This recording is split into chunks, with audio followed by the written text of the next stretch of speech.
Hey everyone, Gary of the Elysiums here. Welcome to the debut of a new series I'm doing called What I'm Listening To. Now before we get in this video, do me a favor, please hit that subscribe button and like this video, and always I appreciate the comments. Now this new series, I'm going to go into what I'm currently listening to, and since it's 101 degrees right now, it has been like that today. It's going to be like that tomorrow. It was like that yesterday. It's been so hot. It kind of reminded me of the summers when I was a teenager. And one summer in particular was the very first Ozzfest I attended. That was Ozzfest 2000. So since we're now on the 25th anniversary of Ozzfest 2000, I thought I would do a video, and basically it's some of the stuff I've been listening to, some new metal, some, just straight up heavy metal, great stuff. So I attended Ozzfest on July 22nd of 2000 in Camden, New Jersey. It was, like I said, it was my very first Ozzfest, so I wasn't entirely sure what to expect. I know it was obviously a long day festival because of all the bands, but I did not expect it to be as great as it was. I just remember it being really hot. We either as everyone else can remember, we either had our heads shaved or we had so much gel in our hair. We had our cargo shorts on, our cargo pants, probably an Adidas shirt or a Korn shirt or even a Marilyn Manson shirt, anything like that. It was a good year. I was, like I said, I was a teenager. I was still in high school, and this Ozzfest was a huge part of not only my upbringing, but I'm sure a lot of metalheads, especially new metal, and bringing this music to the forefront, bringing it to a household name, even bringing it to MTV, believe it or not. So let's get into it. I have some of the CDs of the bands I saw, and I'm going to go over some of the bands. So this one actually came out the following summer in 2001, the beginning of 2001. It could have been spring 2001. This was Ozzfest Live, Second Stage Live. So Ozzfest 2000 was actually sponsored by Sega Dreamcast. For those of you who are unsure what that was, Sega Dreamcast was a video game system similar to a PlayStation 2 maybe. It kind of rivaled the PlayStation 2. Obviously it didn't have the same success that PlayStation, Sony had. And unfortunately, a lot of Dreamcasts, I think they had a lot of problems with the system because mine broke. A lot of my friends who had it, theirs broke, and I've heard some horror stories about their Dreamcast. And unfortunately, that was the last video game console that Sega would make. But they still make games like Sonic's still very popular and things like that. But anyway, this Second Stage Live, this highlights the 5th annual Ozzfest at the time, 2000. 2-disc set.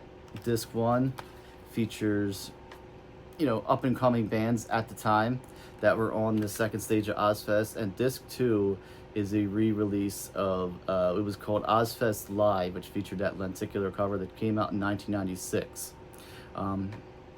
Disc 2 was also very influential to me because it introduced me to Slayer, Angel of Death. Ozzy does Perry Mason on here. Sepultura is on here, the original Sepultura with Max doing Attitude. Biohazard, Fear Factory doing an awesome version of Replica. But the second disc is what really stood out because these were new bands at the time, bands I was really getting into. They were in, I was grabbing every Hit Parader magazine, every Circus magazine. We had them classic, misprints, and they never did a spell check on the Hit Parader, but we had them cool pictures, we had them cool posters they would always send out. So yeah, this CD, I remember actually going to the mall with my grandmother, and she bought this for me. So cool story about this is that I'm gonna say, probably say 2002 maybe, probably the end of 2001, the beginning of 2002, sometime around there. Kitty actually came to my local Tower Records and was signing autographs, and I didn't have a Kitty CD at the time, so I brought this, because there's a picture of Kitty on here because they're on this disc. And Morgan kind of was like, what is this? And was like, oh cool, I didn't know about this. So it's cool that Kitty was on here and they didn't even know. And I kind of had my little moment with Morgan at the time for her to sign it, and and the whole band. So When I say second stage, for those who are familiar, obviously there's a main stage at every amphitheater. When I went to Camden, we had that main stage. The second stage was actually a large portion of the parking lot where there was this second stage set up for the up and coming bands, some bands that were not too well known. And that's where a lot of these artists got their start, obviously.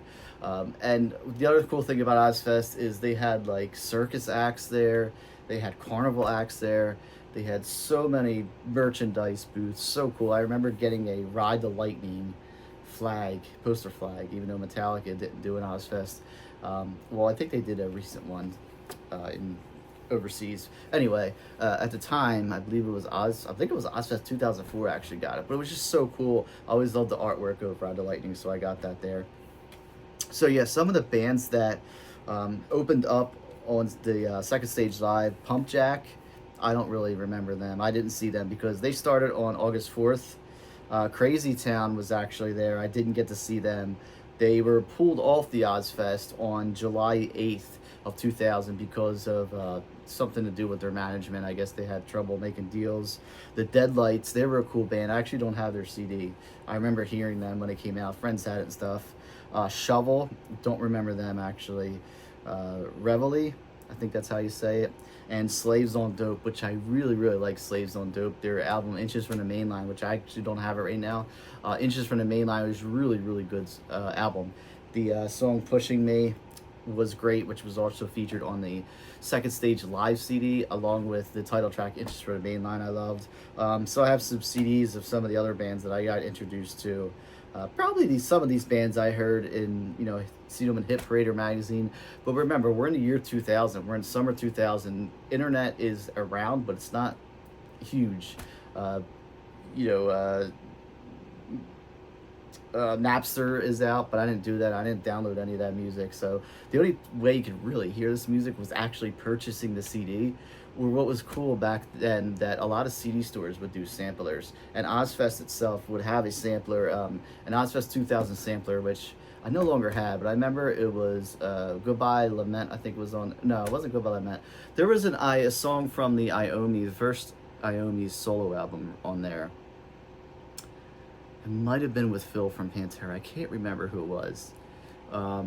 Inches from the Mainline was on there from Slaves on Dope, and I believe there was a Drain STH song on there.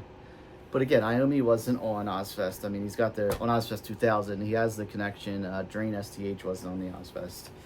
But anyway, let's get into it. Primer 55, Introduction to Mayhem. This is their album that they were touring behind. Loose was the hit off of this album.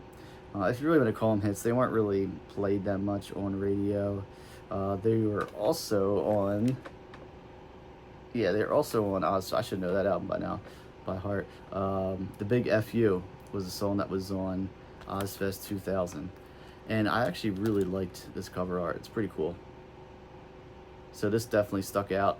Another cool thing about nu metal, their albums definitely stuck out. Whether the music was good or not, their album covers jumped off the shelves. Another band out of England, Pitch Shifter, Deviant. As you can see, the album cover there is split between Pope John Paul and Queen Elizabeth. Keep It Clean was the song that was on Second Stage Live. That's how I heard of this band. Pretty cool band. Didn't really last too long throughout the 2000s. They had a couple releases before this. I think they released an album or two after that, but it kind of disappeared. They could still be around. I just haven't heard of them. Another really good band that I got into, Taproot. Mirror's Reflection was the song from Ozzfest Live that got me into this band. I just loved the screaming with the melodic vocals by Steve Richards. He's got a great voice. And also there was a cool soundtrack for the movie Dracula 2000. Movie's terrible, soundtrack's awesome. Again and Again is the song from the Dracula 2000 soundtrack. And I actually had that before I got Gift. The reason being back then is, now I'm not really into compilations, but back then it was like, oh, I could get this compilation, hear all these different new artists that I heard of and I want to get into, but I don't know their whole albums, so that's how I would do. Next up, believe it or not, Disturbed, The Sickness. Disturbed actually moved up to the main stage after a while, just because they were so big. When this band came out, Stupefy was a hit. It was actually on the radio. Their cover of Shout 2000 from Tears for Fears. Just an awesome, awesome album. Straight through, 12 tracks. In my opinion, flawless. Their best album from Disturbed. I love this album. Down with the Sickness, obviously a huge song, but that didn't really get popular until a couple years after this. I think about a year or two after it was really, really big. And then the band I mentioned already, Kitty, was Spit. Kitty, they were basically 4 teenage women at the time out of Canada. So imagine, 4 teenagers leaving their country of Canada to go to the United States and tour on Ozzfest. That's huge. It's crazy. Suck was a song from Ozzfest Live. Brackish was a hit. Video was on MTV, if you remember that. Spit, Charlotte, awesome tracks off of this. And after this, they would also release the Paper Doll EP, which is pretty cool too, because you get it for cheap. And then mainlining the second stage, Soulfly, Max Cavalera's new metal band after he left Sepultura. Even though Roots, the last album from Sepultura with Max, definitely is a new metal album in my opinion. This album's cool because it features like prominent new metal artists like Corey Taylor, Fred Durst is on here, John Lennon's son Sean is on this. So they did Eye for an Eye, which is from their self-titled album, and then their debut album, and then they also did Pain. So Soulfly got 2 tracks on the second stage live. But this is a really strong album. The only grief I have with it is like Soulfly 2 is not the great song. Fly High was kind of weird for a new metal album, especially back then. But I always loved that cover art. So colorful. All right, so getting back to the first stage, believe it or not, the band that started on the first stage was Apartment 26. They started on August 4th to end the rest of the tour, and Queens of the Stone Age actually were on there. They were unknown at the time. They had their debut album out. They were just touring behind Rated R, so they weren't the huge, alt rock or, alt metal band that they would become now. But from August 24th to August 30th, that week, they weren't touring. So during that time, Black Label Society actually was on the tour. So Zakk Wylde coming out, his band, he wasn't playing with Ozzy. We'll get into that later. This is Stronger Than Death. This is a 2000 release that they released right after Ozzfest, actually. So they were playing some songs off of here, some tunes. They were doing a lot of Sonic Brew. So a whole week of Black Label Society you got, which is pretty cool. I don't know. I'd rather see... I saw Queens of Stone Age. I didn't really care for them then. I do like some of the songs now, the older stuff from Rated R and the debut. And, I like some stuff from Songs from the Dead. What is it? Songs for the Deaf. I'm sorry. Song for the Dead is the song I actually really like off that album, with Mark Lanigan singing and Dave Grohl on drums. So the next band was kind of odd because they were very, very rap metal at the time, I guess. Not even metal, I would say. It's POD. They would really blow up the following year. This is the Fundamental Elements of Southtown. They were a Christian band, so a Christian band on Ozzfest back then was kind of like odd because Ozzfest was so like satanic imagery and all that, and it was just for fun. So yeah, this is their album they toured behind. Southtown was a huge hit. It was on MTV, TRL, all that. They actually do a cover of U2's Bullet the Blue Sky on here. Hollywood's a great song to pull off. But this is more like closer to sounding like, I don't know, I don't want to say Kid Rock, but like Devil Without a Cause, the harder songs on there, the heavier songs. So this was more rap alternative than metal, in my opinion. And then we had Tommy Lee from Mly Crew doing Methods of Mayhem, his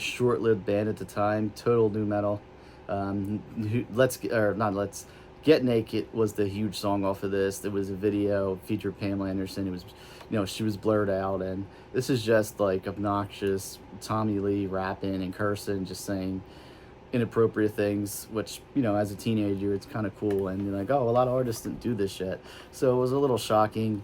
Not the greatest band. The really cool part is, you're seeing Tommy Lee from the legendary Mly Crew as a teenager for the first time. Even though he wasn't drumming, he was singing and playing guitars. Next up, this was a band I really, really liked. Incubus, Make Yourself. Awesome set they did. Did a lot of stuff from Science, that funky new metal style they, would basically help create. After this, they kind of did away with new metal altogether. There's a mixture of it. Obviously, Pardon Me is a great new metal track, a huge hit. Drive, one of their biggest songs off of this. Make Yourself's a great one. Stellar, awesome stuff.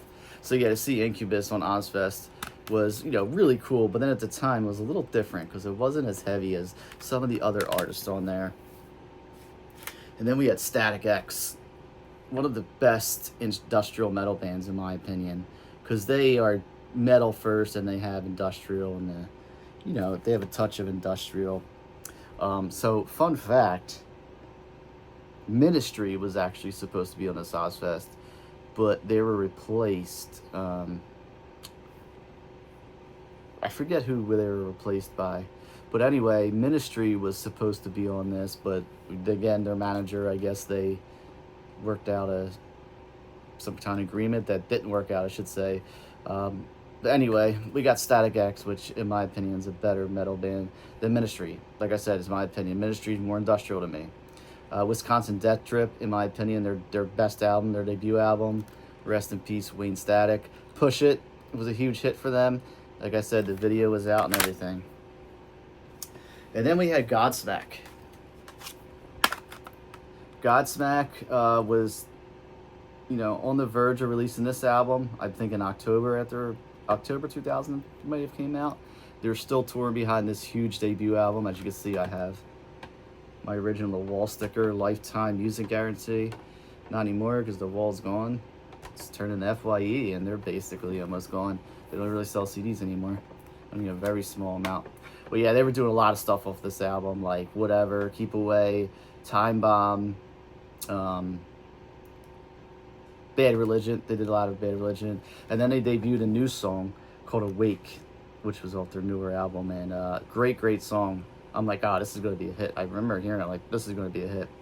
This also features Greed on here. Sick of Life, which opens is a great track. But yeah, really cool, because Godsmack was a really cool band at the time, and they played them on the radio. So it gave them a little more, more popularity, in my opinion, because, like I said, a lot of this stuff wasn't played on the radio because it was, too heavy at the time, and a lot of radios didn't pick it up. So, yeah. All right, so the next band I've heard of. I never really got into them because, at the time, I'm 14 years old at Ozzfest 2000. I've heard of this band. I borrowed a CD from my uncle because it was like this CD that I'm about to say I borrowed from him was Shot to Number One. It was one of the biggest selling metal albums of the 90s. I put it on, I was like, they're screaming, this is too heavy, I'm young at the time, I didn't really understand it yet. And I'm proud to say that I've actually seen this band. I've seen the actual band, not the tribute that's going on now. And you probably just saw that. I'm going to bring up the original cover. Pantera, Reinventing the Steel. So I have here the deluxe 3-disc version where they changed the album cover, but the booklet still has the original one. And man, when I saw this band, I'm just like, how is there 4 guys making this music? It was the only concert I've seen where my jaw was just dropped. I mean, Dimebag ripping off them solos. Phil, that's my favorite look from Phil. I thought he looked awesome there with the beard and the long hair. Man, and I remember this being on top, behind them on stage with the fire going off. I'm thinking it's 90 some degrees out. Those guys gotta be super hot on stage with them flames going off. Yeah, man. I saw Pantera on their, I think they actually did a solo tour after this, but I saw Pantera at the end, and I saw I saw Dimebag Darrell, I saw Vinnie Paul, I saw Rex Brown, I saw Phil all on the same stage together. You know, I didn't go to see the new, you know, reincarnation with Zakk Wylde and Charlie Benante. I saw the actual Pantera, and like I said, the only time I've seen a band and like my jaw was dropping, I was just like in shock of how good they were. Amazing. And of course, we had the headliner, the one and only Ozzy Osbourne. At the time, Ozzy didn't really have anything. The last release he had was this, the Ozman Cometh, which is basically a greatest hits album. This is the bonus disc edition, which features 3 extra tracks. Previously unreleased version of Fairies Wear Boots and Behind the Wall of Sleep, obviously from Black Sabbath, along with an interview of Ozzy. So, believe it or not, Zakk Wylde didn't even play guitar for Ozzy at the time. Joe Holmes, who played with Ozzy from 95 to 2000 on tour, was the guitarist. Robert Trujillo was on bass, and I'm not sure if Mike Borden was the drummer at the time. I think he may have been, but don't quote me on that. I can be wrong. Obviously, it's Ozzy. He's going to do an awesome set, awesome solo show. So, first time I'm seeing Ozzy Osbourne. Ozzy Osbourne's a household name, one of the biggest rock stars of all time. So, to see him was something amazing, you know. And like I said, even though this is Ozzfest's second stage live, they do put Ozzy on here because you have to. It's Ozzy. And there's a cover of, well, not a cover, but his I Don't Know is on here with Joe Holmes on guitar. Just doesn't cut it. I mean, great guitarist, but when you're playing Randy songs, Randy Rhoads, my favorite guitar player of all time. The only guy I like that actually plays his songs really good. Well, I should say two. I think Brad Gillis did a good job, but Jake Ely is the only guy that comes close, in my opinion. Zakk Wylde, awesome guitarist, great, but he puts his own touch on the Randy songs, which I appreciate, but like, Randy's my favorite guitarist. You're not touching him, in my opinion. All right, everyone. So that is my recap of Ozzfest 2000, 25 years ago already, which is crazy, and what I'm currently listening to.